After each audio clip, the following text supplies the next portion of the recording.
What is up, party people? Hello and welcome back to the channel. Welcome back to the Cup Chasers Daily World Cup edition. And what a day it was in the tournament yesterday. The Viking Giant sinks tournament legacy. And of course, it's a sad goodbye to Neymar and the Brazilians. And then we got the game of the tournament, in my opinion. Right after that, what a game, what an atmosphere, what an incredible 3-2 victory for the Three Lions. Unfortunately, they had to sacrifice Jordan Henderson's elbow to get out of dodge and leave him behind. I don't know if you've caught the video of him hopping over the boards and falling. How do you, and this is not how I wanted to start the show, but it's popped into my head. How do you, as an unused sub, get a yellow and get injured and get taken to the hospital? You didn't even play, bro. Way to go, Jordan Henderson. Way to go, the Three Lions. Jude Bellingham is an absolute monster. He is him, people. And you know who else is him? I got my man Nez right here in the building with me. How you doing this morning? All is well, get them likes up, make comments. They the recorded people who watch this, I'm not sure what that's called. What is that? The replay. The replay people. Hey man, shout out to you all. Watch it, send it to your friends, clip it, put some funny memes behind us. Do what you need to do. Absolutely, people. You know, all that good stuff, all the housekeeping, we certainly appreciate that, of course. And of course, the Viking Giant. Absolutely, he's rowing on. They finally let him do the I don't know if you saw, but Odegaard was about to do the thing, but then he like said, no, it's your turn, and he pulled him up there and he let him do it, and he let him do the thing. And of course, I would as well. Man's played 4 World Cup games, 7 goals.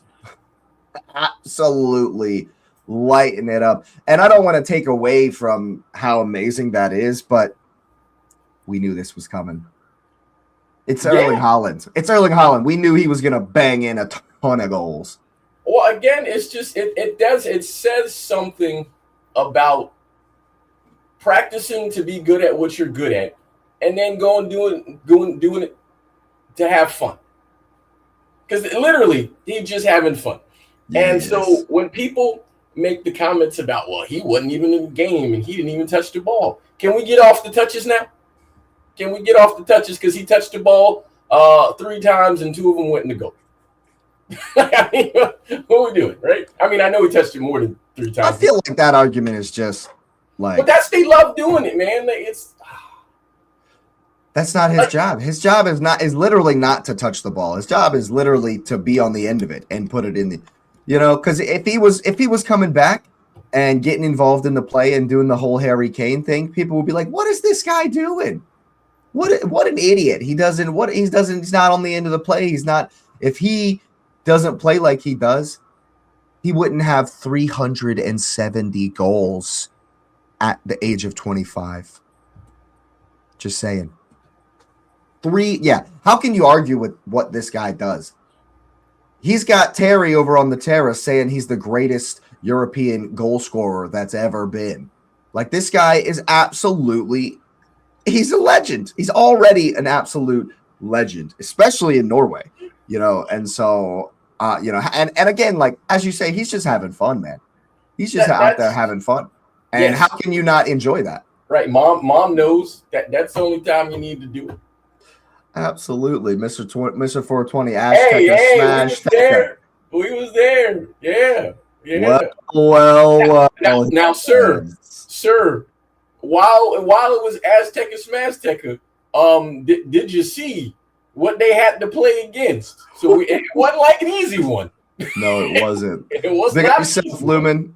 Hope you're well. Hope all are well. Of course. But yeah, man, I was a little bit surprised, to be honest with you, to see Gabriel Martinelli. As much as I love him, of course I'm a fan. The number 10 role? He's in the cam? Sir, I got to question Don Carlo on this game a little bit, man, and kind of the tournament overall. This one? Kind of the tournament overall as well. Oh, okay. Yeah. I mean, the biggest thing for me with Don Carlo and his setup is if he just wouldn't. Why is Paquetá in the pecking order in front of Cunha? I think that was his fatal mistake. I think that was the one that really led to everything else, right? Paquetá got relegated with West Ham. He couldn't keep West Ham from and he's the guy for Brazil. He's the guy. Like in a World analytically, sir. Analytically, Vinny is 7th. The Brazilian. Since when do we look at the Brazilians and we talk about analytics? Since yesterday when they lost. Just saying. When we're speaking Brazil, we want to be speaking Joga Bonito, right? Now we're looking at Joga Finito. You know what I'm saying? What's the analytic? Nah, man, miss me with the analytics because I watched a lot of West Ham, unfortunately, last season. And Paquetá ain't it. He wasn't it for West Ham. And so somehow Don Carlo thinks that he's the 10. And my point in bringing Paquetá up, he wasn't even in this game. He was actually injured. But if he hadn't tried to get Paquetá in the game, in the first game, the second game, and would have just played Cunha in that role, they would have been far more successful. I think they would have been far more competitive in this game. Do I think they necessarily still win if, say, Martinelli's down the middle or Vini's down the middle, or hell, even Igor Thiago and Cunha behind him, I think would have been better than what we saw yesterday. Not having Rodrigo and Esteval, I agree with that. I agree with this. And at the end of the day, hindsight is definitely 2020, and Don Carlo has to face up to this right here because everyone's saying it. And if everyone is saying it, like, you know, there's something to it. Why is João Pedro not there? You know, the thing that's interesting is now that their tournament is over, you know, my stance about the João Pedro thing was, I hear you. You can say it before the tournament, and you can for sure say it now. But during the games, it's sort of useless to talk about something, an ingredient to your pasta that's not available on the table. And so it was fair to say it before and after. During the matches, he got it wrong almost every time. And now I will jump back in with everyone and say, yeah, the squad selection was bad. But then we also have to really say something, because Casemiro said it, you know, I mean, you know, while he was in tears, respectfully, as he said, we're either the only or the first generation to not win it. And it's true to the degree, like if you talk about like the last time, when is the last time they won it? 2002 is the last Brazil World Cup victory. I'm not sure about Copa America. Generation last World Cup, if it was 2002, generationally, he's correct. 24 years, which is literally a group. I mean, they won Copa America with this group. No, but I hear you, but it's the equivalent of like any team whose standard is a title. Yeah. Brazil's standard is the World Cup. They have 5. No, for sure. And if we look, literally every generation, they've won a World Cup.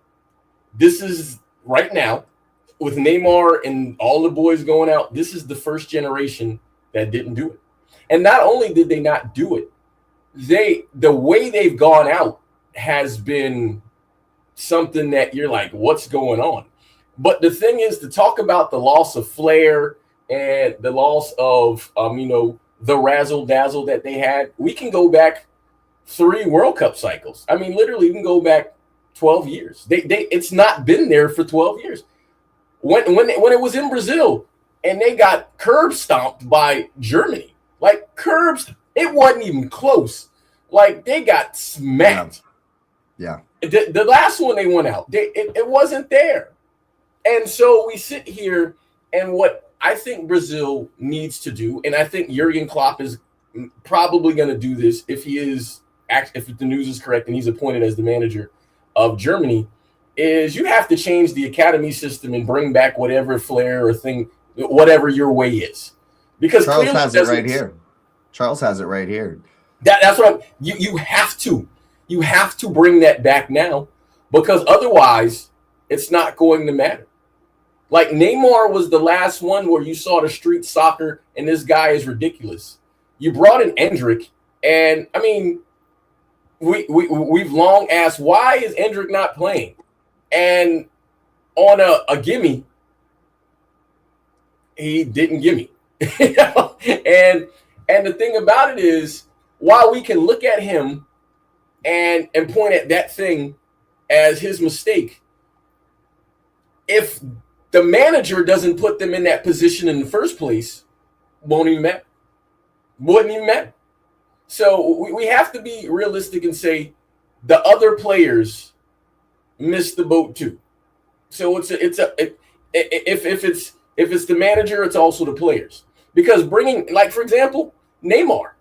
So you bring Neymar on. I don't know what they thought was going to happen. You get a penalty, and Neymar's talking trash to the keeper after he scores. And sir, hey man, you've already lost. Like, the game is over. In football, you hear it in the United States, American football, scoreboard. Man, what are you talking about? And if you don't get out of my face, for real, the audacity to talk trash, because this is your coping mechanism. Because then you proceeded to cry on the field and cry in the stands. Hey, stop being a fake tough guy, man. Stop being. Hey, you can learn from your opponent. Erling Haaland, who's a very serious football player when he's on the field, just go have fun. The Brazilians stopped having fun. They stopped having the flair. They started having the shirt mean more than the football. And when the shirt means more than the football, you get the results you got. Yeah, I mean, it's so very interesting to me. You know, Lumen kind of mentions it here. It felt like there weren't a lot of tactics, not really a game plan. It definitely felt like Don Carlo was just saying, you know, let's get the best guys on and you go do what you do. No, that's not how it works. And especially when you're going to play like they did, especially when you were going to try and play sit and counter. Don Carlo's a legend. Carlo Ancelotti, all due respect, absolute legend of the game. Big time, just won all kinds of stuff, right? But to see the Brazilians who, you know, we're used to Ronaldo, Rivaldo, Ronaldinho, attacking flair, you know, Cafu and Roberto Carlos bombing up the wing. You know, we're used to like some scintillating, free-flowing, attacking stuff. Was it 70-30 possession? Like, they just gave Norway the ball. And I understand it's 66-34. I understand the tactic, obviously. You know, I get the tactic. But the Brazilians? Really? Like, I was just really, really surprised. Well, you know, the other thing that happened, too, just to support your point, to make the possession part kind of stand out a little bit, too, is I know I texted you during the game. Or in the group chat, and I said, hey man, even when Norway was skipping the midfield, they was killing them. Like, every aspect of the game, they was killing them. Because Haaland is not known for his hold-up play, but they were skipping the midfield, and him and Sorloth was doing great. Like when they put Sorloth off, and I thought the subs were great. Yeah, Oscar Bob was very bright. And the thing about it is that, but they were doing well before. Like, he was killing them on his side, on the right side going forward. He was killing them. So they was beating them. And the only thing was, and if Norway fixed this in the next game, England may have a significant issue. They hold the ball too long in the midfield, like way too long in the midfield there, and that's why they're missing stuff. Because they could this scoreline could have been worse. Oh yeah, it could have been worse. Oh yeah. And, I think what they did. No, go ahead. Go ahead. Yeah. And well, the thing is that. But that's connected to the midfield that Brazil put out there. Oh, of course. Yeah, yeah. And the reason I think that the Norway manager changed it up was because when they were going long, right at the end of the half, Brazil were winning more of the second balls. Bruno G, Casemiro, they were getting onto the second balls. And when you are continually bombing it up to the big man, you got to win. You got to win the second balls. And so it was a clear tactical switch because they did that like twice in the second half where they bombed it to Haaland. Yep. Mostly it was, let's play through the lines. This midfield is slow. Let's pull Bruno and Casemiro apart and then let Odegaard get in between them. Let Bob cook down the right. Like they switched up the tactics just a little bit. And for me, it's brilliant because you didn't really need to switch up the tactics, but the coach noticed, look, I can get an even bigger advantage here. They're giving me the ball. They're not going to press me really, really high, so I don't need to continually skip them. And so when Brazil kept sitting off, they're just like, all right, we'll keep the ball and we'll just progress it easier because they're not challenging us, but see, yeah, I mean, this is the caveat here from Charles is that they still had their chances. They still had their chances the other way. Yeah. And there's going to be, for how long are people going to be saying Pedro finishes that injured chance? Well, but not for the next 4 years. For the next 4 years, like let's go back further. Let's go back further because this is where I really got to put it on the manager. Because as much as we love Carlo, because I think as football fans we love Carlo. Carlo also managed at Everton and had nothing. So let's be honest about people's careers, right? But overarching, yes, he's a great manager. The penalty was the beginning because Vinicius. And here's the thing, it's rare you'll see me. It's not because I don't know him. I don't like him personally, but Vinny at Real Madrid is a different Vinny than he is in Brazil. Vinny was working his butt off the entire tournament for Brazil. Was the best player for Brazil, and instead of letting your hottest guy, the guy that you feel confident he converts, you bring a guy in that clearly was nervous and was trying to prove something. Vinny had the ball in his hand. And you took it out of his hand to give it to someone else. Because when I saw Vinny hold the ball, and then he put it down and walked away, I'm like, yo, somebody told him not to take that. Why would you do that? And then the funny thing is, the second he put the ball down and you saw the face, you're like, he's gonna miss. He's gonna miss this. Yeah, I knew it too. I knew it too. I was like, oh my god. If they score that goal, the game doesn't go the same way. Way different game. Completely different. Doesn't go the same way. What's crazy to me is, okay, you're going to hand the pin off, but you handed it to Bruno. There's a couple, and Bruno G is a great player. Obviously, he's not one of my favorites, but what? Bruno G? You have Cunha on the field?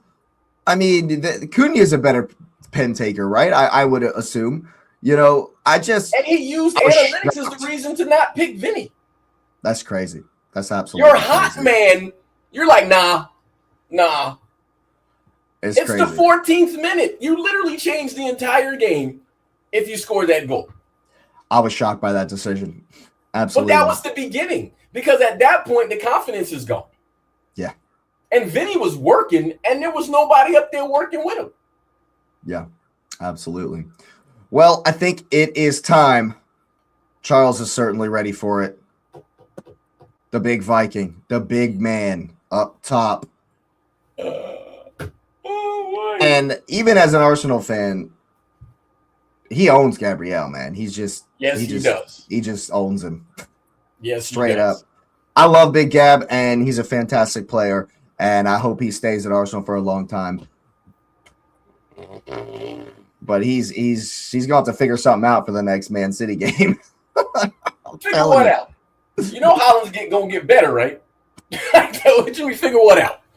Your answer is to put Saliba on him because. Well, I mean, look at what Charles says right here. Haaland kind of drifts towards. Oh, he does. He knows. He's super emotional. He knows. You got to control that, man. But that's Gabriel's biggest issue is he's so emotional that come on, man. I mean, it might be his personality, but hey, this is the guy you probably shouldn't want to rile up. He dunks on you every time. Every time, yeah. And yes, we won the league, and I can dunk that on him, but he beat us every time. But not only that, he dunks on you, and he could have got, like, again, Haaland could have ruined the end of the season for Arsenal if he goes down. And Haaland was like, nope, I'm not letting him ever think he got anything on me. Yeah. You swing a headbutt at me, yes, I could get you sent off, but hey, nah, I prefer dunking on you. And that's what he did. He was like, I want you in the game so I can dunk on your head. So I can have my way with you, absolutely. Because we all know, and we don't know how it turns out, but we feel very confident in just going backwards and forward. If Haaland falls down, Gabriel gets a 3-game suspension, and we don't know what Arsenal finishes this season like. We don't know that. So then, say it turns and then City wins. Boy, going into this game, even though we don't know all those permutations, but still the narrative would have been way different. Yeah.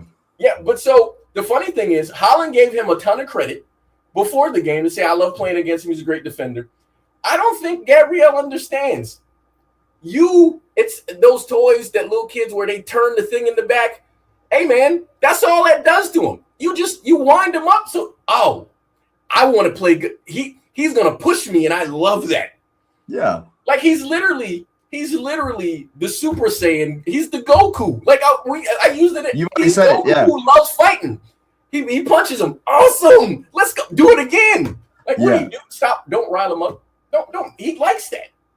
Yeah, man. I don't know what Arteta's gonna have to cook something up. He's gonna have to cook something up for next time round because I don't know, man. This guy is a freak, man. He's just a machine.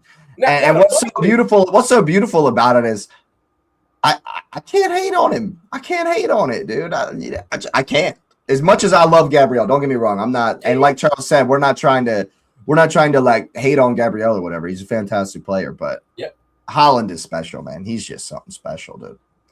Gabriel, yeah, I agree with this. Like you said, it's like now Gabriel kind of has a chip on his shoulder. He's like, man, I got to get one over on this guy, or be a defender. But like, just defend. When do we cross the line into? Okay, maybe I need my teammates to get one over on this guy. Maybe I would need to, like, as a team, get one over on this guy and not, Because now, if we start looking at Haaland's record versus him, it's starting to look. It's getting dirty. It's getting gross. And the thing is, very gross. The funny thing is, Marquinhos on the second goal. How do you don't close him down at all? You don't close him down at all. And Marquinhos again, another world-class defender. Don't close him down. He don't care. That's just asking for it. He don't care. By the way, like, we're used to Haaland doing crazy.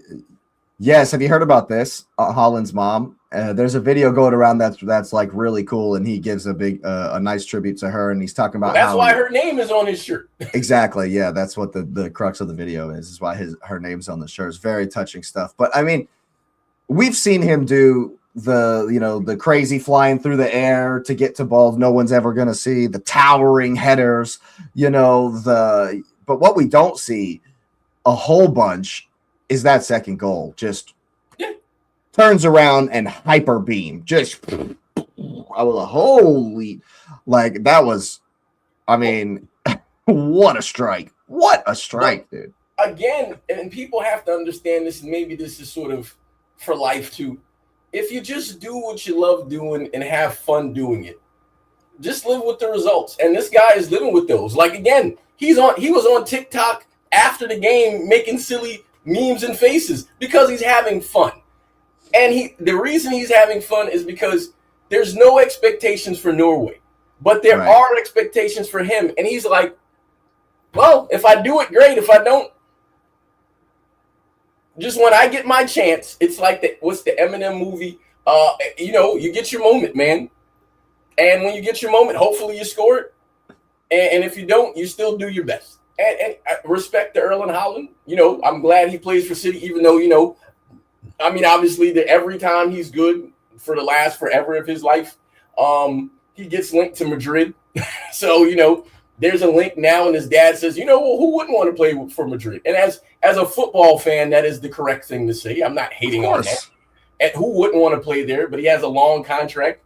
And if Madrid wants to pay a bazillion, gazillion quid, euro, whatever to Man City, they would gladly not still sell him. But it's but it is what it is, And the thing is, it's funny because the media is for sure trying to sow discord, to create an imbalance in his head. I hope he keeps having fun. Norway can beat England. I don't know if they will. They can. Yes, they can beat them, and that makes it scary because he gets to go against his teammates, because literally the City defenders are his teammates. So he gets to either he's going to dunk on them too, yes, most likely, or it'll be something interesting. But you love it, and the one thing again, just giving Vinny credit, I love the fact that Vinny came up to him after and showed him love. But again, this is why I think like Vinny was kind of like, for me, this tournament made me say, okay, I like him. He's a likable guy. At Madrid, I don't know. But this Vinny, I did. Madrid's a clown show, right? Madrid is just an absolute circus, and that's what it was all season.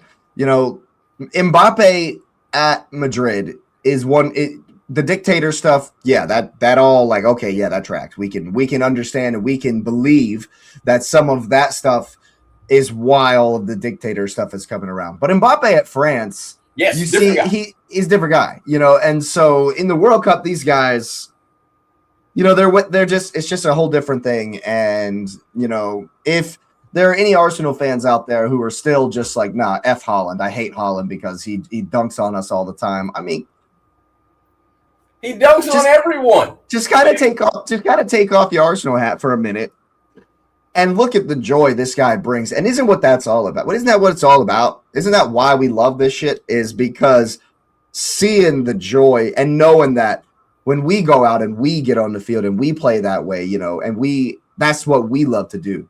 And even if you don't play anymore, like as a kid, if you played, that's the joy that the game brought to you. And then you're like, oh, I can go watch real high quality stuff and see the same joy and love on their faces, the same feeling. It's like, it's something that connects you to the field, to the players. And that's why I love watching it. That's something for me, that makes this absolutely amazing. And Haaland is embodying that. Mbappe is embodying that. Even Vinny, yes, is kind of embodying that as well. And that's absolutely something I love about this tournament. And it's funny because we'll talk about it later and what's kind of sullying the tournament. But, the thing that I think is also very interesting about him is that, they give the comparisons, say, well, is he like Zlatan? Because I see that. And then people are like, well, is he better than Zlatan? And so I've been always a big proponent of this. And you kind of know this about me, but and I learned the quote from someone else a long time ago, but I live by it. Comparison steals joy. Erling Haaland is one of one. So to compare him to Zlatan is unfair. One, Zlatan is a more complete player, but you're also comparing a young man in the beginning of his career. Because I think people need to understand this. Erling Haaland has yet to reach his prime. He's not in his prime yet. Stop it. He's just starting. Stop it. 5 years old. He'll be 26 this month. You stop it. Because Jake asked me how old he was, and I saw his birthday. And you look at that, he's just starting his prime. You stop it. He's already caused enough damage.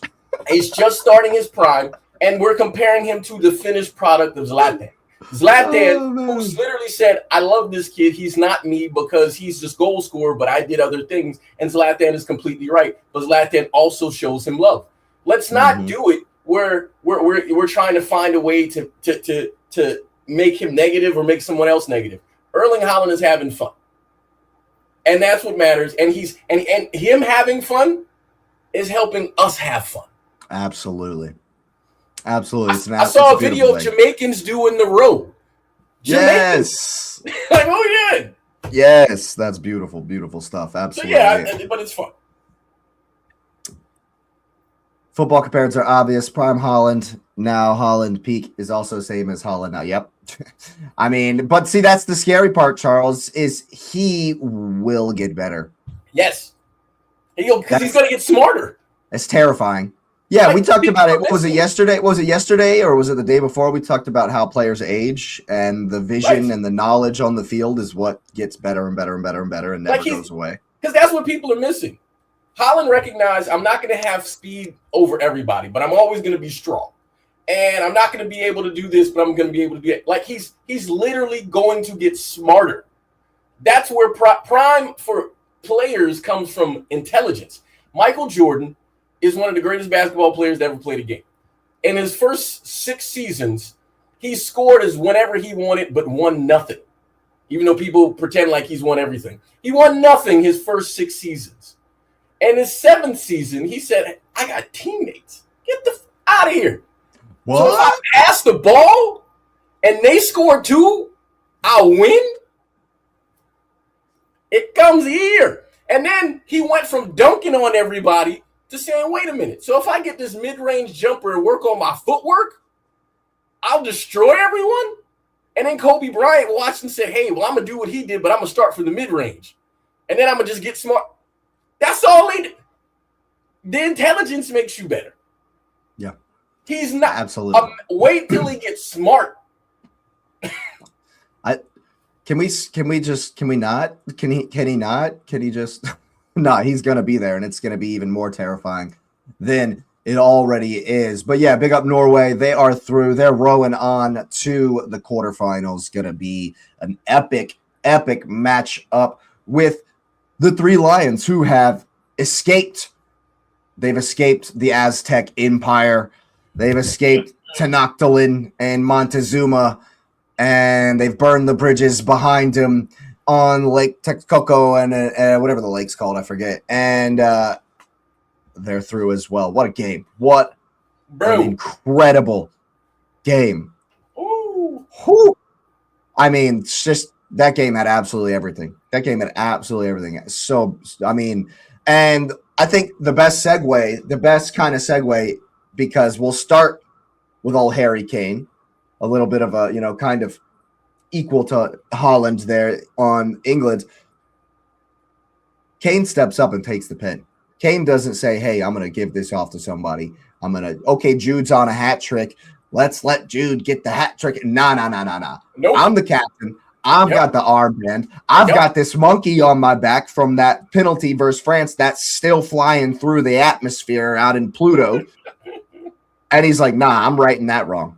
Yep. I'm writing that wrong. I'm going to step up. I'm taking control of this moment. I'm going to smash this in and win this game. And that's a leader. That is what, that's what in a moment like that, in a massive, just what an occasion. You have the entire stadium. There's did you see that behind the goal, there was 3,000, 2,000, 3,000 maybe England fans behind the goal. Yeah, England fans were right behind their goal. That was it. There was 85,000 people there. So you had 80,000 people baying, praying to the football gods that you were going to sky another one into the Pluto, and he stepped up and smashes it home. That's clutch. Wow, that's clutch. Well, it's funny because let's be honest about one thing. On paper and in performance and player by player, this game shouldn't have been close anyways. England is literally the superior team. Let's just go back to that, and this goes to 420's point. It should, if this was a neutral site, England smacks them, literally smacks them, and so. I guess it's good for good football to have it where it was, to make it more equal. Because, hey, man, Jude Bellingham was doing work early. Bro. Doing work. He is him. Doing work.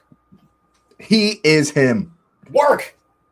This guy, and he was dead at the end. That man asked for a sub at the end of the game, and the manager was like, who you talking to? You stay right out there. You're not coming off the field at all. This man tried to run and was like, hold on, man. Wait, nothing. He had nothing. That's how you do it.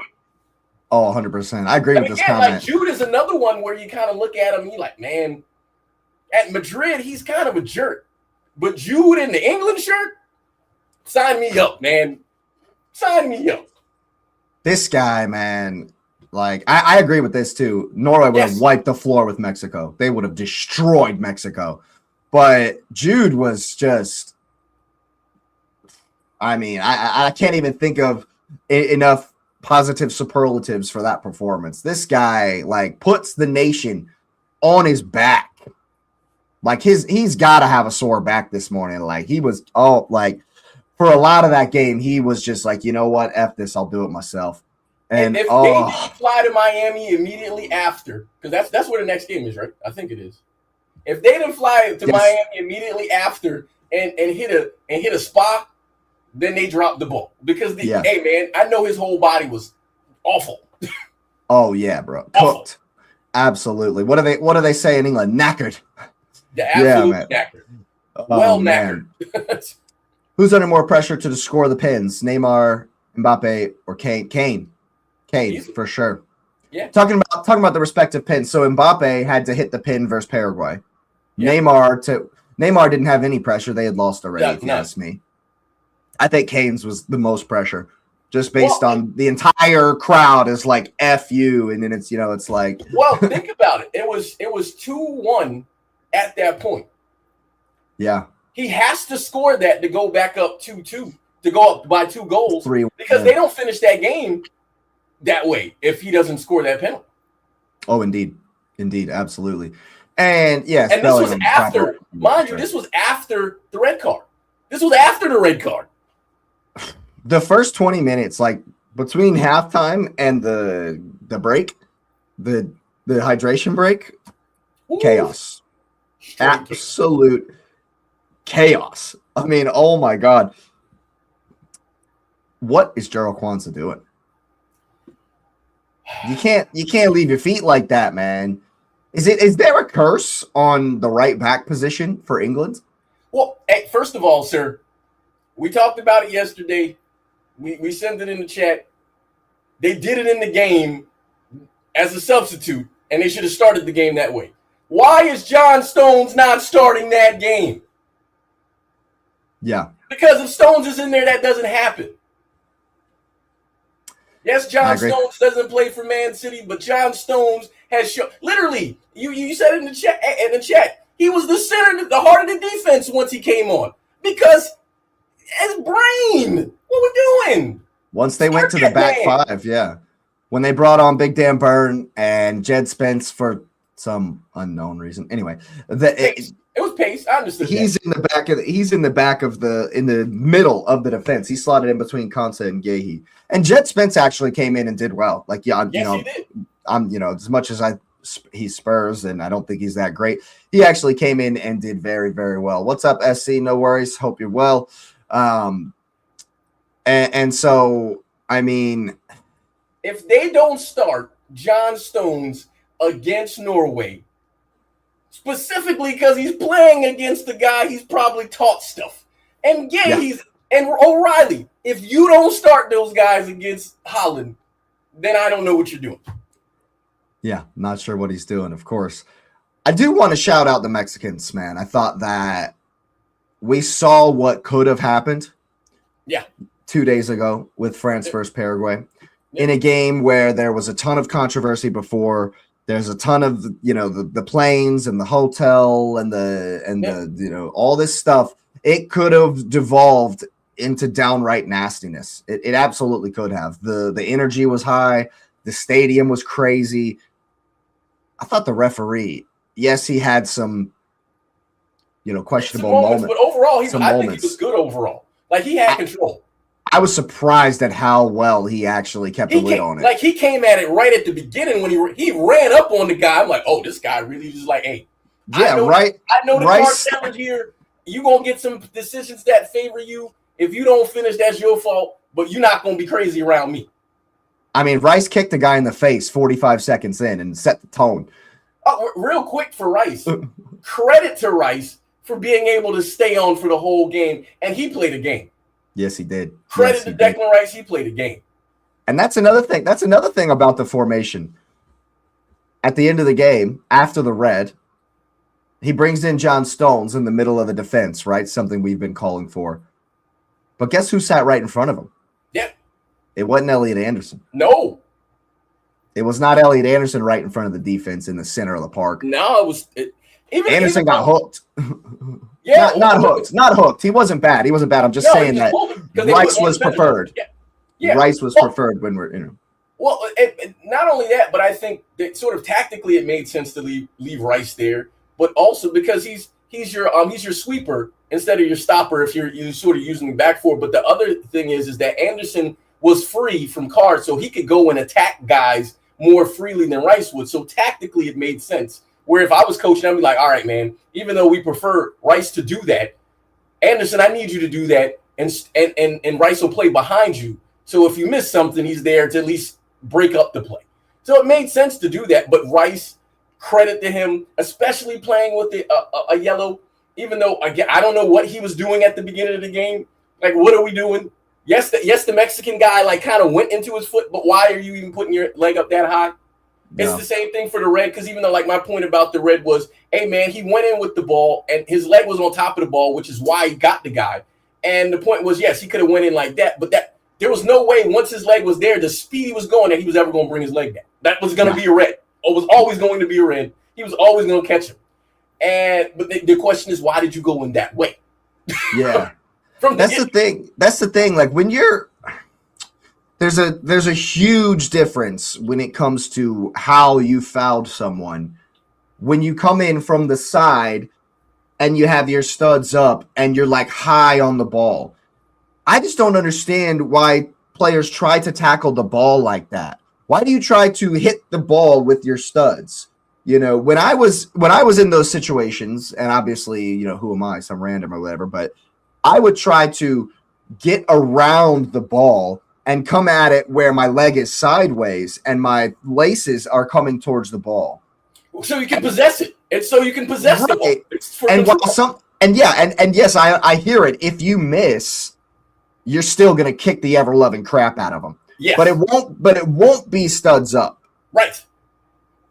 And we all know it's when you studs up somebody, it's going to be iffy, and it's going to be game to game, right? Because as we'll get into in just a little bit, some studs get you red cards, whether or not they get suspended on a bench. Now, when they're like this, though, when you're going straight in like this, and you kill his calf, yeah, that's a red. Some studs don't, though. As long as they're in white and sky blue. Just saying. Yeah, But my point is, when your studs connect with somebody's leg, you're giving the referee a decision to make, and they almost have no choice. They almost have no choice when they're up like this, and they're like literally studs up. Now, the funny thing is, going to a foul, like the penalty against Kane was harsh. My God, that was harsh. Like, what? Because what is he supposed to do? Like, if he doesn't go for the ball, then he's just supposed to let the Mexican player take the ball off him? Like that? He's playing the ball. I don't even think he knows the guy's coming. Yeah. But I really don't even think Kane knew he was there. He doesn't, because he's trying to go for the clearance. He's trying to clear the ball, and he can't. If I'm a football player and the ball is about 3 feet in front of me, I got two choices. I stick my leg out, and I know it's long enough to get it, to do something to get it away, or I try to run to it. But if I run to it and I'm in my own penalty area, I'm going to kick the ball. Period. There was a time where somebody went to go hit, where Pickford came out, and because they didn't know what it was around, I think it was Gahey, he came in and headed the ball out, and he knocked Pickford out the way, because they don't care. They see, all they feel is someone coming, and they don't know if it's a friendly. So I'm getting rid of it. So man, it's. Yeah, it was. Oh yes, to your mom, Gordon played his butt off, man. Yes, he did. He played his butt off. Hey, man, he absolutely respect the Barcelona buying him. We had some questions about him here and there. When it came to Hart, him and Jude, and Harry, and just the whole England team, man. Jordan Henderson might have carried too much energy into it, but everybody else. Jordan Henderson, man, what is he doing? Everybody. I mean, get well. I hope he heals up soon. But how do you get stretchered off and get a yellow in a game you didn't even play in? That's impressive, man. That's very, very impressive. What do you think, Ness? It's Cabo Verde for sure. Fair enough. But the only reason I'm saying that is because you didn't know the result, of this one. You think, okay, England should win, but we knew that the stadium was the equalizer. So you kind of expected what we got. Like, we expected a good game. Cabo Verde was like, hey, man, it was a team full of Haalands. Whatever. They think they're going to walk us, and they didn't. And then we're gonna come at you, and we're gonna play the way everyone should play in the tournament. Just go at them. So it's still, for me, it's still Cabo Verde, because then there was individual moments of brilliance on the Argentine side too. Whereas the England-Mexico game, there was a lot of chaos in there. As far as like beautiful game football, Argentina, Cabo Verde. There you go. For me, Bellingham, best ever match for England. Yes, indeed. Hopefully he can improve on that performance in the next 3 games, because we are down to 3 games left for the winners of these games shout here. Out to Jordan, like Charles said, Jordan Pickford. Early on, that man was he was Spider-Man. Like, he was everywhere. This guy, man. This guy, dude. Jordan Pickford. And I mean, he's just been a mainstay at Everton, and you can say what you want about how he's played at Everton. Sometimes he's got a couple mistakes in him, whatever. This guy has just been like, he's like at a certain level that he's always there. Yeah. He's always this good. And the shot stopper, he's amazing. Man, some of those saves. And the funny thing is, his distribution in this World Cup has been getting better too. Like, absolutely. It's because he's normally just hoofing it. Like, he's had pretty good distribution as a keeper as well. Yeah, absolutely has. I think he definitely deserves a huge shout out, because if it's not Jude, if they didn't want to give it to Jude, he gets man of the match for me.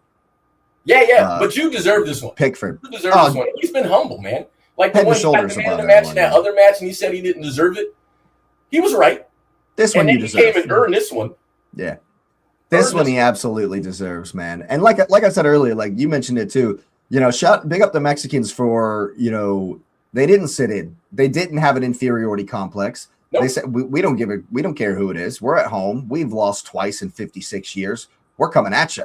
And that is what the World Cup is all about. Hey, real quick, before we do that one real quick, so Donnie just texted me, and I agree with this, and it kind of connects to I think you, Charles, or somebody said it.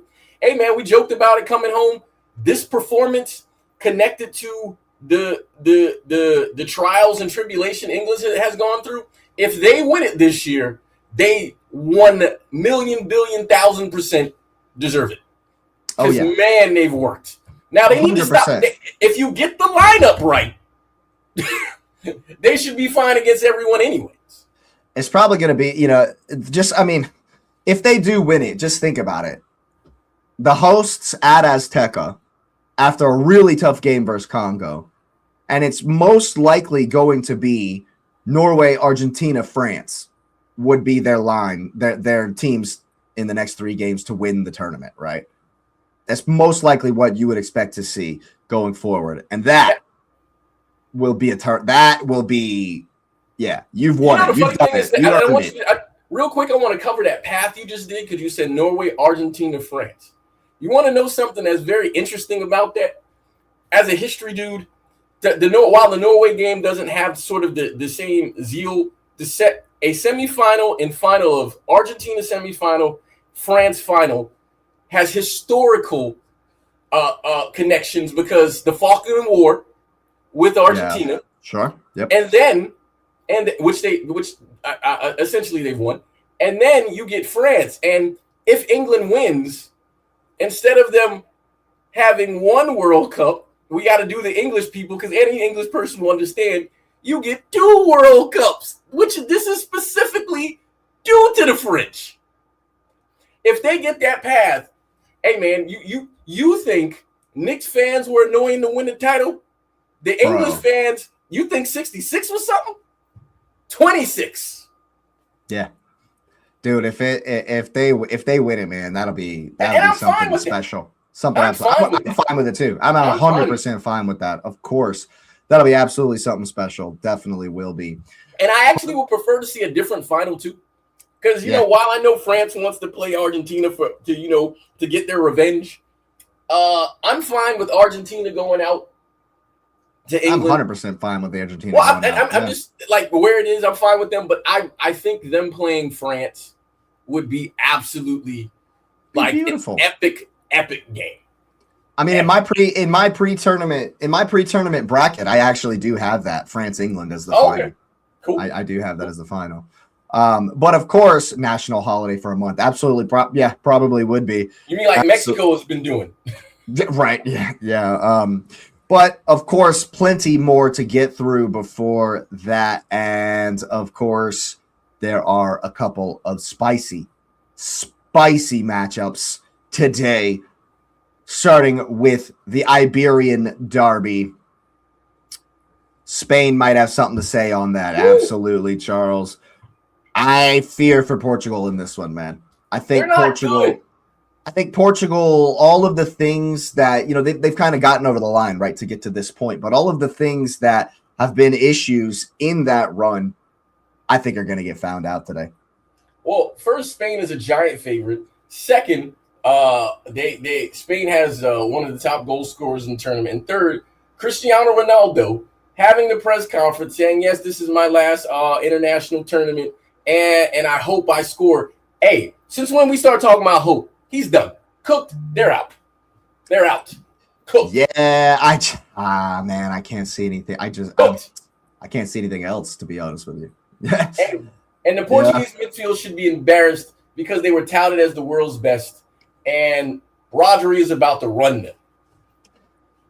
And Gavin. Yeah, I mean, if they haven't figured something out, if they haven't figured out a way to get Bruno Fernandes cooking, like how Ronaldo has to recognize this, right? He's not an idiot. He's played the game for so long. You have to think he has some tactical ideas in his mind. He has to know that he's just in the way.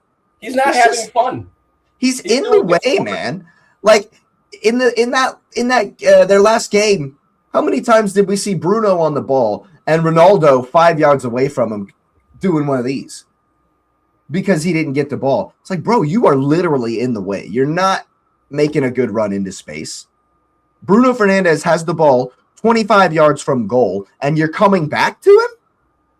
Homie, you're the center forward. You need to be making the run in behind. You need to be stretching the defense.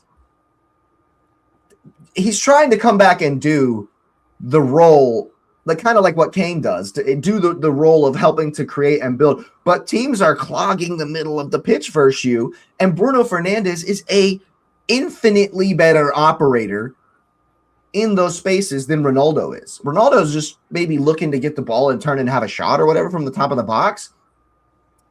They're losing. It's going to be rough, man. They're losing. Not many have been impressed with Ronaldo. That's for sure. They're absolutely losing today. Pau Cubarsí, Lamine Yamal, Yarzabal, Pedri, Rodri are the ones who will intimidate him. I mean, I don't know about intimidate, but they're going to beat him. I live in this world where people talk about stuff where he's like, hey, man, are you scared or whatever?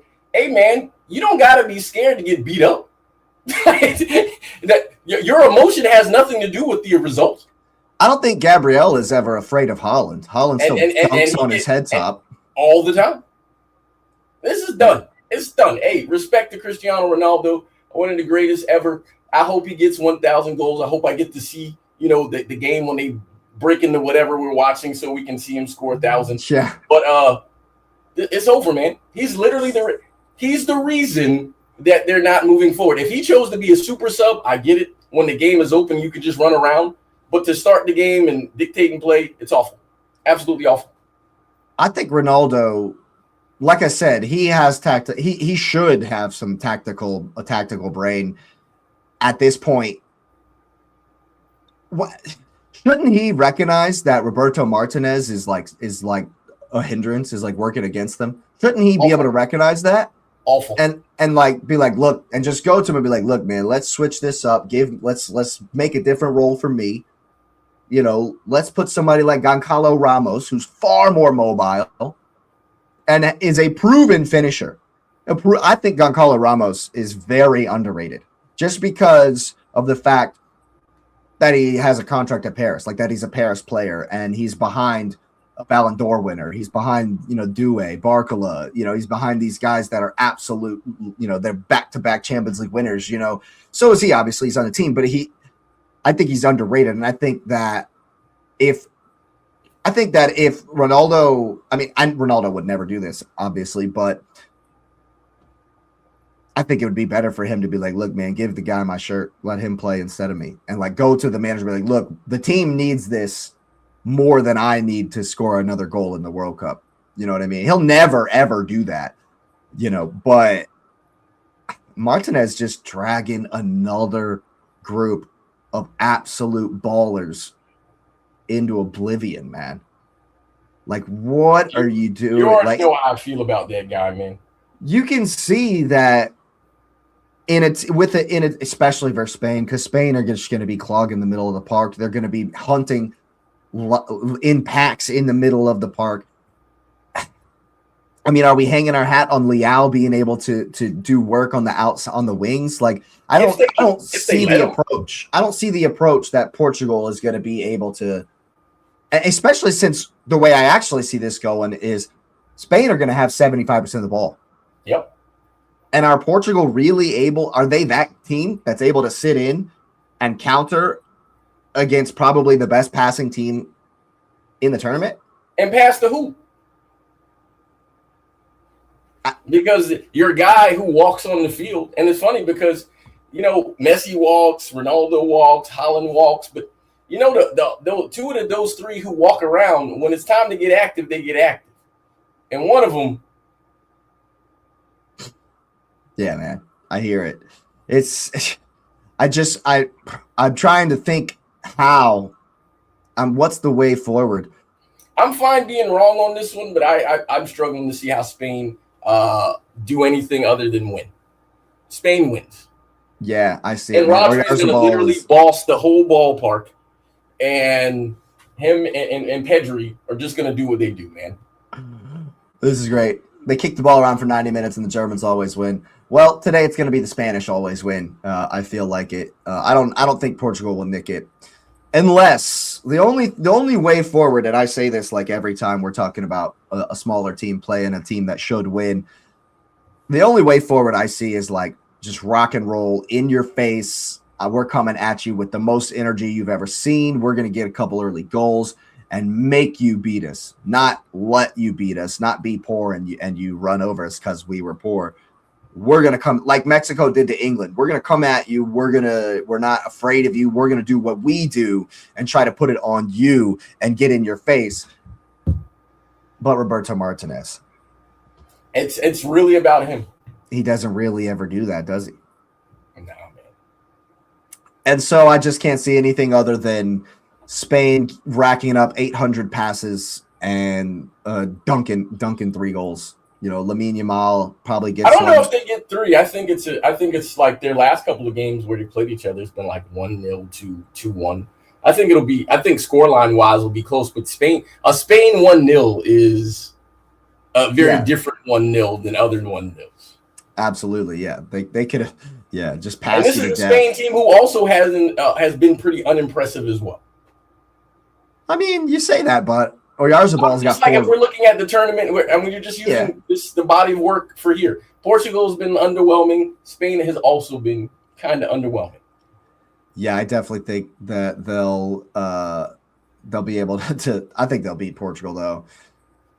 It's gonna be tough, but when you look at who's on the end of things, respectively, Oyarzabal is. I wouldn't call it. I don't know if it's a breakout tournament. He's got like 24 goals in 29 games for Spain or something like that. It's insane. He's scored in he's on a consecutive streak. Like Haaland has scored in 14 international games straight. I don't know if we, but Oyarzabal's on a run as well. Obviously, Lamine Yamal's there. I just think they're going to be too much for the Portuguese, and that leaves just one. Talking about too much. And it's funny because here's a funny segue. To start this tournament, Cristiano Ronaldo got a red card in qualifying for the World Cup. And he was given a 3-game suspension. And FIFA then went back in and said, hey, you served the 1 game, but for whatever reason they chose, it was a reason probably on how the red card was assessed. They stayed the remaining 2 games and said, Cristiano, you still have the red, but sir, if you get another one, we'll double your suspension. Yeah. And then people looked at that and people's like, yo, for Cristiano, which obviously we understand it was for Cristiano. We get that. We understand the sports politics of the game. There was actually 3 other players that have a similar. Right, it's for the same thing. So the same thing, yeah. So FIFA did this for multiple players to enter this tournament, this to be eligible for game 1 of this tournament. And quiet as church mice. Quiet as church mice. Now, there is a different factor at play for the recent one that makes this megaphone a little louder. And you and I talked about this, and I think that's the only reason it's running into this, plus the timing. But it's coupled with those things. But yes, I think this situation is one that is a head scratcher. Yeah, and obviously I am ecstatic that Balogun's going to play. He's going to be able to play. I'm that's a very big thing for the US, of course. I'm kind of against it though. I'm not going to lie. I'm kind of against how this is unfolded. Yep. Because I have an answer for it. It's just a horrible precedent. It's just a really bad precedent to start to set, because now every single red card, like, is Gerald Kwanzaa going to get this same treatment and be able to play in the next game? Like, every single red card is going to have to be looked at and we're like, well, does this qualify for this now? Like, well, FIFA created this because imagine having a major international tournament and having no appeals process on purpose. Yeah, see, that's also... Why would you have no appeals process at all? Yeah, I agree with that. So there's no appeals process, which created this avenue. Because if you had an appeals process, if you bring them back doing the same thing, there's no questions. And you know what, we looked at it because in real time, everyone agreed in general. Most, the vast majority agreed it was never a red. Does he get a yellow? Does he get a card? Yes, absolutely, he gets a card. But it's no red card. Right. And if there was an appeals process, which is what everyone asked for immediately after, for FIFA to come out and say there's no appeals process. Well, now you've created the narrative that there's no return from this because you said there's no appeals process. So that means that anything you do to change the outcome of what that punishment was means that you had some reason to do it. And then you have to beg the question, why? And then to take all the days up to the 24 hours before the game to say publicly, well, we're going to stay that. And if he gets another card, then we'll make the punishment harsher, but he can play in this game. What are we saying? And so the funny thing is, my answer to it, one, is FIFA should have had an appeals process, but two, and I know people will probably disagree with me, but I'm using this because there's the only way you can fix this narrative, because now Balogun has a giant thing on his shoulders. Oh, yeah. Is the answer is don't start him. Don't play him. The integrity in that is let him cry, don't play him. Don't play him. Because then there's nothing to say. Because if the United States wins and Balogun plays, we already know what the reason is. Oh, we are. Yeah, we'll already hear it. But yeah, for sure. If the United States, because people are saying the best way for this to clear itself out is for Belgium to win. Or no. Or the United States starts the lineup that they were going to go with anyway. Assuming he wasn't playing, play that game without him, win the game, and then tell everyone, as Balogun did, even though it was in the wrong place, let's hit the LeBron James silencer. Be quiet. Yeah, I mean, don't play him. The answer is do not play him. I think that would be amazing. Actually, I think that would actually be. I like that. I actually like that. I obviously Balogun is the guy, and I think that he is our best forward.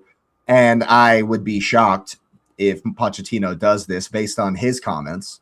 about this, because he also kind of echoed the whole Trump thing, and justice has been, done and all that. And and that's expected, right? You expect to hear the coach of the team that benefits from this to say, yeah, and go along with it. But yeah, I mean, if they did that, that'd be amazing, I think. Don't play him. Yeah, see, Pochettino here says Balogun FIFA decision good for football. It's not happening. He's playing. He's definitely playing. But I agree with you. Like, if Ricardo Pepi comes in and hits a brace and we win 2-0, everyone can shut up. But, I mean, if I'm on the team, and I'm being honest, right? So if you're a member of the team, you're an athlete, you already know that's sitting on top of your head. And you were going in preparing and thinking you could beat them without him anyways. Go do it. Go do it. Yeah. Go do it. Because here's the thing. If they play the game, they win the game, and he doesn't play, and then he plays the next game, what? Go do it. We already thought, think about this. The prognostication already was there that we could beat them without him. So don't play him. Now, you know what? For him, it might feel harsh, but sir, we want a free and clear conscience, because we already know. And again, I didn't bring him up, but the president megaphoning this created the issue. Yeah. I mean, the issue itself was bad, but then to specifically come, because mind you, when we got the news, we just got the news and we didn't hear anything else. So he's like, oh, FIFA did this. And then what people said is, oh, they did that with Ronaldo. And so people were kind of fine. They thought it was kind of sketchy, but it was fine. It was when the president took credit for it that people's like, yeah, he's been quiet all tournament. And now he talks. And again, he has the right to say whatever he wants to say. He is the president of the United States, but this is the one that, hey, man, this is the one you probably should have sat out. Yeah, I can agree with that for sure. Out. Because it made it worse. It made it worse. It definitely exploded all the optics. It certainly did. Because now people are saying sports and politics should be separated. And now, because the president of a nation has come and done it, we've always known politics has been intertwined with sports, but now you've made it directly intertwined with sports. Because now Belgium, their literal government is now saying, okay, we have a problem with this. Yeah. Because you're our government official. Sometimes it's just best to be quiet. Unfortunately, regardless, no matter what you think of Donald Trump's politics, he's certainly incapable of being quiet. So that was never gonna happen. I'm speaking. I'm also saying they shouldn't play him, which feels unlikely. But if I'm going to go down, I'm gonna go down my way. Don't play him. I hear it. Don't play him. I think that'd be amazing. Actually, I think that would be fair. I think it would definitely. It'd change the narrative. I promise the whole narrative would change. I bet everyone would shut up. I bet you wouldn't hear about this anymore. If Mauricio Pochettino does not start or play Balogun in this game and we win, it'll be crickets. Because people will try to bring it back and we will simply say, but we won without him. But we did it without him. Yeah. Don't play him. Absolutely. Yeah, I agree with that. And it's without him, don't play him. It's kind of puts a bad taste in your mouth looking at this game. It's like, this should be a huge moment for the USA. They stole it from us. An incredible, opportunity. We haven't been past this round in the tournament since 2002. And we owe Belgium one. The narratives were already there. This didn't need to be the narrative of the game. You know what I mean? And especially in a time where we can win this game. And now Belgium will be victims, man. Yeah. Now they're going to be victims. Don't play them. But Klopp says not the. Yeah, see, Klopp needs to keep his mouth shut too. I'll tell you that. I'll tell you that for sure. Klopp needs to. But again, you're not even here, bro. You're not even involved. You know what I mean? Because here's the other reason why I really think now I'm standing more on it. Why he shouldn't play? Because now what it's doing is you got other people becoming talking. They've been waiting for reasons to interject themselves into U.S. politics. Yes, our politics are very imperfect, and there's things that are fine, and there's things that are like, Not come fine. on, man. And now this is giving the opportunity for the world to go deeper into it. The World Cup, we had gotten over the politics of this World Cup, and now all of a sudden it's been injected. And now you got everybody talking heads about, oh, well, now we can never trust FIFA. No, we couldn't trust FIFA in the beginning. So why are we pretending like they were trustworthy? Do not play him. I promise you, it kills all of it. It kills all of it. Do not play him. Because now that comment, Klopp maze, and all the talking heads, it has no traction. Don't play him. I hear it. I absolutely hear it. On the flip side, imagine how, yeah. Well, they undermined their own credibility. He was awful. Yes. He was terrible, and he should not ref. He should not ref another game, Charles. No. Yeah. They did that to themselves. They should definitely not ref another game, because that was not the only call in the game that was just absolutely ridiculous. But this is also why this is magnified unnecessarily. What about the referee who gave Cristiano a red? What about the one who gave Nicolas Otamendi a red? Name all the people who got to play in this tournament who got reds and they got them stayed, and nobody's talking about those referees. Do not play them. Just don't play them. I definitely think that would be That's the answer. Yeah, that's the answer. I agree with that. As far as the game is concerned, I honestly think Pochettino is just going to run it back. He's just going to do, as far as philosophically, tactically, everything. We're going to try to come out of the gate, like a thoroughbred trophy horse, just absolutely thundering down the track. Try to come out early, try to blitz them early. It'll be interesting to see as far as, because this is not the team to be lobbing balls in. They got some tall dudes at the back. So we'll see how they go. You need to kind of attack. Do exactly what Norway did. Do exactly that. Their midfield is old and slow, man. Kevin De Bruyne is my guy, man. Mm-hmm. Cook them. Yeah, it's probably and Rudy Garcia he's kind of a Looney Tune, really. I'm not speaking on his comments on the Balogun situation, but in general, tactically, what he did in that last game for Belgium was suspect. Like starting to Ketelare, don't get me wrong, do that again. Please do that again. Starting to Ketelare, and he realized it halfway through that game. He's like, oh crap, this ain't working at all. And he brought Lukaku in. So I'm very interested to see how they'll start against us. And he might have the same kind of ideas, because we kind of play similar to Senegal in this tournament, at least, in that we're willing to go back and forth with you. We're willing to, kind of pedal to the metal, hell for leather kind of stuff. And that's what we've been doing this whole tournament. And I think if we can get an early goal, once again, that's the strategy, right? If we get an early goal, we look far more comfortable. We look really, really able to go toe-to-toe with these guys who traditionally, Belgium should be beating the USA. You know what I mean? But these guys are not the same teams. This is not the same USA team that is like, oh, these are half our MLS guys, and probably one of the best teams we've ever seen. I definitely think it is one of the best USA teams we've ever seen. I mean, a lot of guys playing overseas, a lot of guys having good, definite good seasons, and especially, and we were already kind of thinking on the solutions for not having Balogun.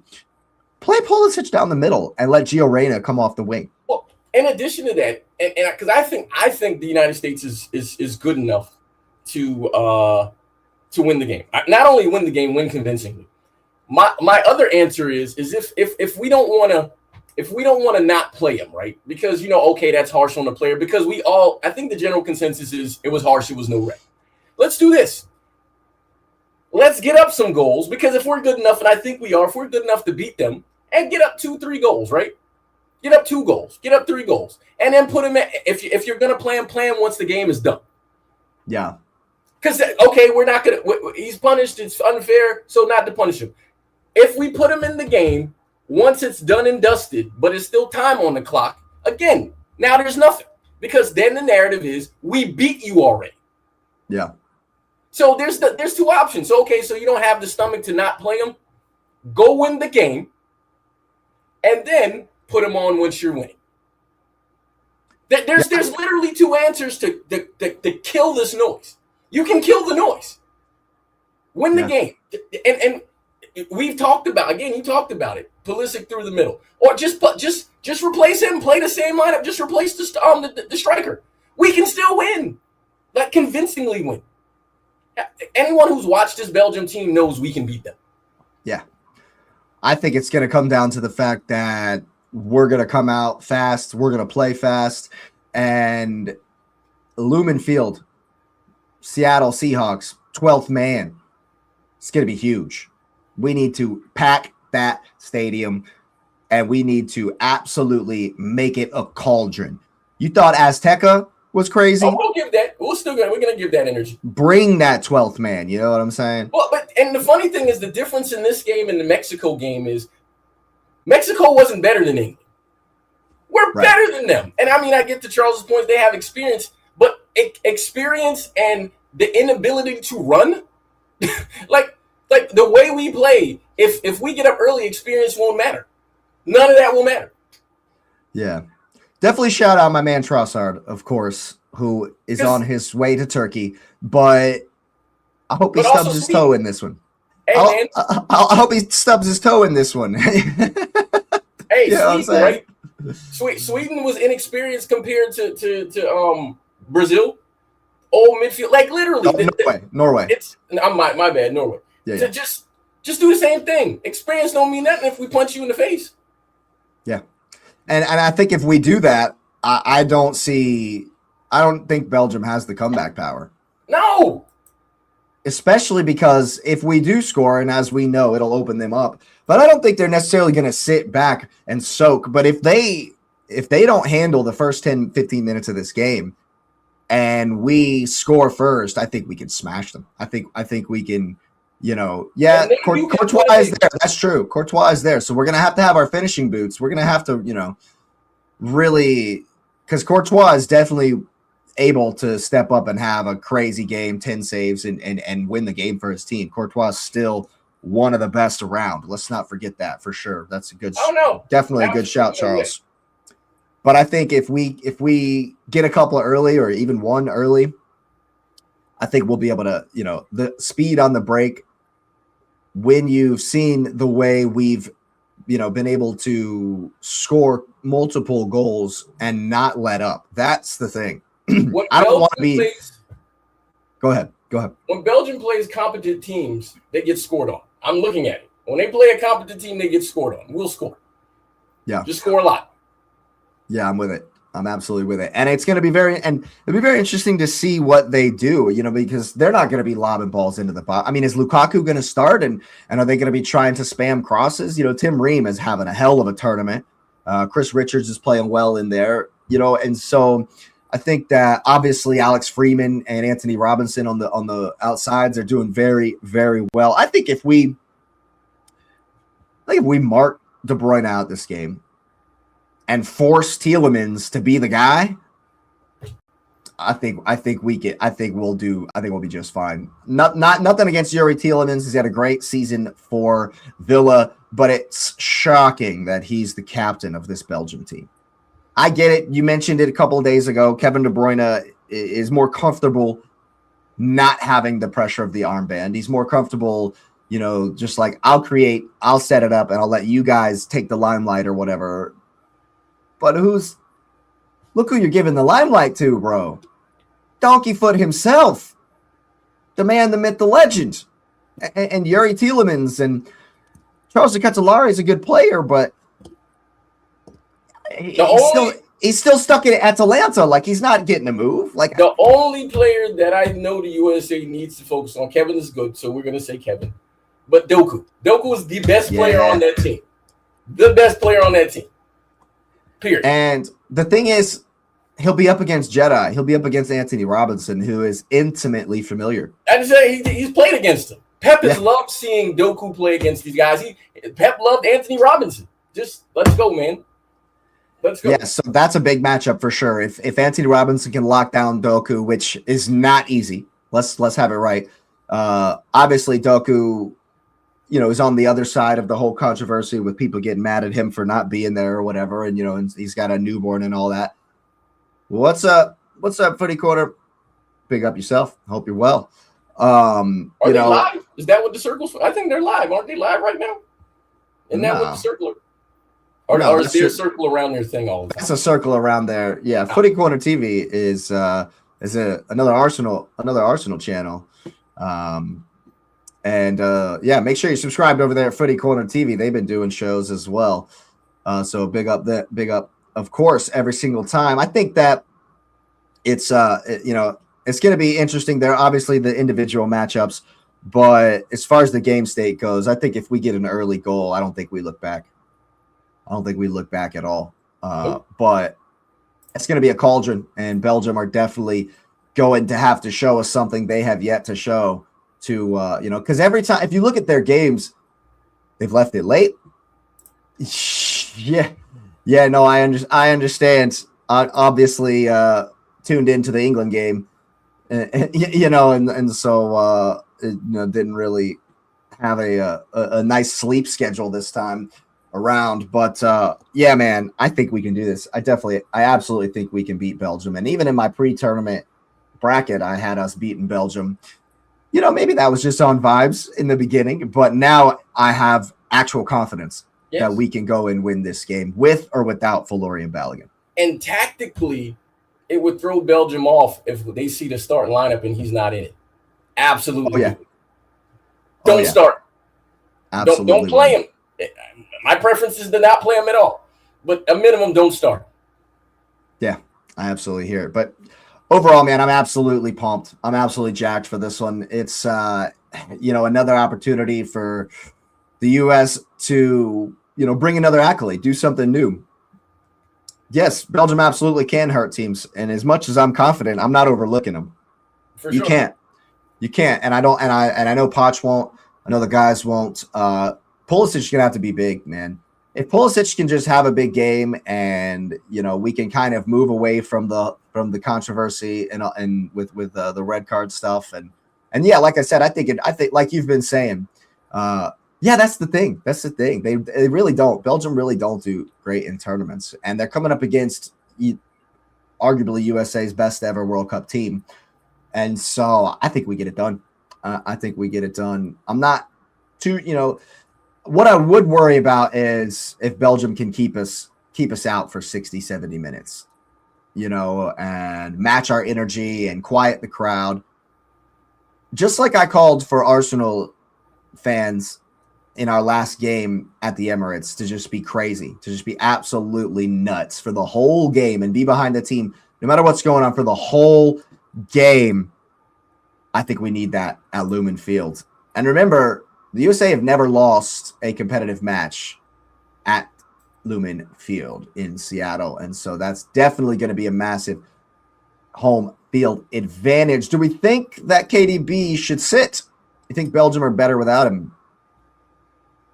I mean, you've seen how I felt about like those legacy guys who are old and are holding their team up. So yeah. Yeah. Maybe. I doubt he'll sit Kevin De Bruyne.